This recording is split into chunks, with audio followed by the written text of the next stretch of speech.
अस्सलाम वालेकुम। मेरा नाम डॉक्टर तारिक जाहिद खान है। मैं सिविल हॉस्पिटल कराची में as a faculty member Dow medical college में अपने फ़राइज़ सर अंजाम दे रहा हूँ। इसके अलावा मैं college of physician and surgeons Karachi में FCPS पार्ट 2 इन ENT के लिए एक सर्टिफाइड सुपरवाइज़र। आज मैं कुछ बात बहरापन के बारे में करना चाहता हूँ। हर बढ़ते दिन के साथ आपको पता है कि इंडस्ट्रियलाइजेशन का दौर है। इसके अलावा मोटरों का, मशीनों का, इनका दौर दौरा है। सड़क पर शोर जो है वो बढ़ता जा रहा है। और एक ख़ास पॉइंट जिसकी तरफ हम लोगों में से शायद तवज्जो बहुत कम लोगों की जाती है, वो बढ़ते हुए गैजेट्स का इस्तेमाल है। आजकल बच्चा पैदा होता है, बोलना शुरू नहीं करता, लेकिन उसके हाथ में एक गैजेट आ जाता है। घर वाले अपनी जान छुड़ाते हैं और उसको मोबाइल फ़ोन पकड़ा देते हैं या उसको TV ऑन करके दे देते हैं। जब यही बच्चा थोड़ा सा बड़ा होता है तो हम देखते हैं कि उसके कानों में हैंड्स फ्री पहुंच जाते हैं और दूसरे लोग क्योंकि उससे डिस्टर्ब हो रहे होते हैं, लिहाजा घर के बड़े भी कहते हैं कि क्या तुमने शोर मचाया हुआ है, अपने कानों में ये हैंड्स फ्री लगाओ। अच्छा, अब ये हैंड्स फ्री जो है, जितनी इंटेंसिटी का इसमें से आवाज़ निकलती है, वो आवाज़ हमारे कानों के लिए बहुत नुकसानदेह होती है। ख़ासतौर से छोटे बच्चों में, क्योंकि हर चीज़ नरम और नाजुक होती है। इसी तरह से जो कान में सुनने का आला है, हमारे कान के अंदरूनी हिस्से में छोटे छोटे सेल्स होते हैं जिनको हम हेयर सेल्स कहते हैं। वो हमारी आवाज़ की जो साउंड वेव्स होती हैं उनको परसीव करते हैं और वहाँ से फिर वो एक नस के ज़रिए हमारे दिमाग तक जाती है और हम लोग आवाज़ों को सुन पाते हैं।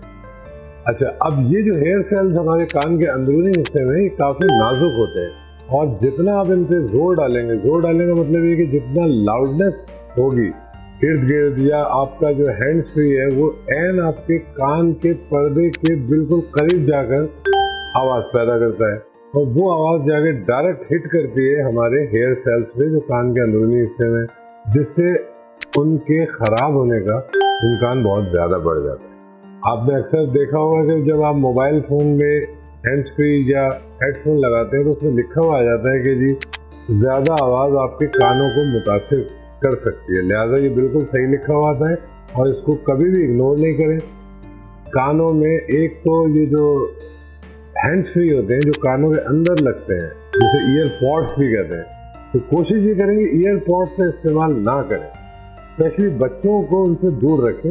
बड़े लोग भी अगर बहुत देर तक कोई चीज़ सुननी है तो कोशिश करें कि वो कानों के ऊपर हेडफोन लगा लें। आजकल अच्छी कंपनीज के जो हेडफोन्स आते हैं उनमें एक ऑप्शन होता है जिसमें नॉइज़ कैंसिलेशन के जो हेडफोन्स होते हैं थोड़े से महंगे होते हैं, लेकिन उनसे नॉइज़ जो होती है वो ज़रा कम हो जाती है और कानों पे जो बुरे असरात पड़ते हैं उसके इम्कानात कम हो जाते हैं। अक्सर आपने ये भी सुना होगा कि जी बॉम्ब ब्लास्ट हुआ कहीं पे और उसके बाद उस बंदे की जो है वो समात ख़त्म हो गई। तो बॉम्ब ब्लास्ट में भी यही होता है कि बहुत तेज़ आवाज़ कान में जब जाके लगती है तो कान के अंदरूनी हिस्से को वो बहुत ज़्यादा मुतासिर कर देती है और वो मुस्तकिल बहरेपन का भी वो बंदा शिकार हो सकता है।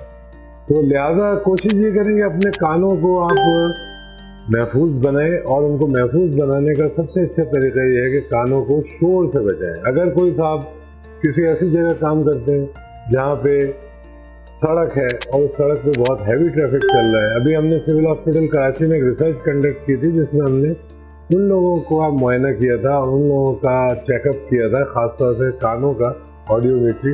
जो लोग बंदर रोड पे काम करते थे, जैसे ट्रैफिक कांस्टेबल्स हैं या कह लें कि जिन लोगों की दुकानें बंदर रोड पे हैं और सालों से वो बंदर रोड पे काम कर रहे हैं, तो उनमें हमने ये नोट किया कि उनमें से अक्सर लोगों की समात कमज़ोर हो चुकी थी।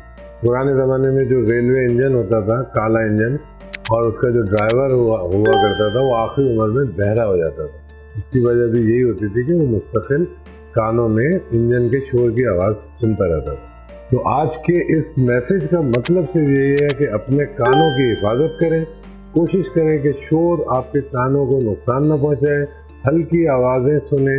कानों के अंदर हैंड्स फ्री और ख़ास तौर से बच्चों के कानों के अंदर हैंड्स फ्री का इस्तेमाल बिल्कुल बंद कर दें और अगर लगाने की ज़रूरत ही है तो हेडफोन और उसकी आवाज़ भी कम से कम रखें। तो उम्मीद है कि आपको मेरी बात समझ में आ गई होगी और इस पर आप लोग अमल करें।